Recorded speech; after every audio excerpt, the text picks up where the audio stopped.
Good morning, Your Honors. Ross Seiler on behalf of Amazon, and may it please the Court. Why did the trial court enter findings of fact on a summary judgment motion? It's a good question. I think the trial court did to bolster its rulings in terms of the evidence that was presented to it. Why would I pay any attention to such a thing? Obviously, it's improper. The cases politely describe findings of fact as surplusage. What the cases really mean is nonsense. I think the fact because summary judgment has its own standard, right? You look at all the evidence, you construe it in the favor of the non-moving party. Correct, Your Honor, but in terms of the various deductions, the contract provisions at issue, I think the court wanted to present those in a straightforward way and what it was analyzing in that situation. Should we treat them as anything other than nonsense? I think you should treat them as evidence that was presented to They're the not court that it evidence. considered. They're clearly not evidence. Trial judges don't make findings that become evidence.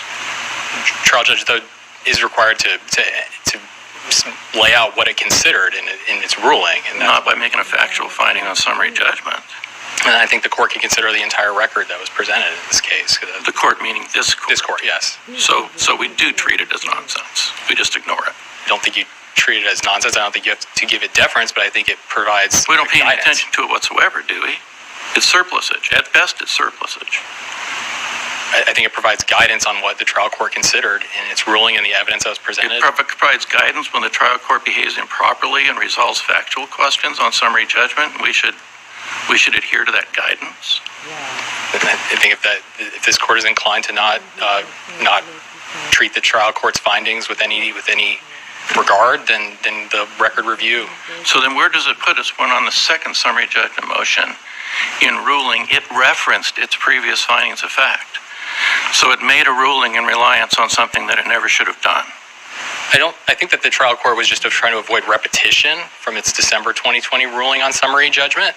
I agree with you that there is some incorporation of the previous ruling in that, but then at the same time, the Superior Court went back through and made its own findings as to the deductions at issue and the propriety of those deductions.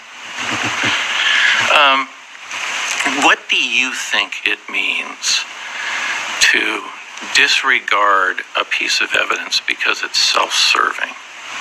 Does that make any sense? Yes, and I think that there is case law that stands for that proposition. What evidence is properly admitted that is not, from the standpoint of the proponent, self-serving? In this case, it's evidence. Not in this case, in any case. Evidence that has no actual evidentiary support beyond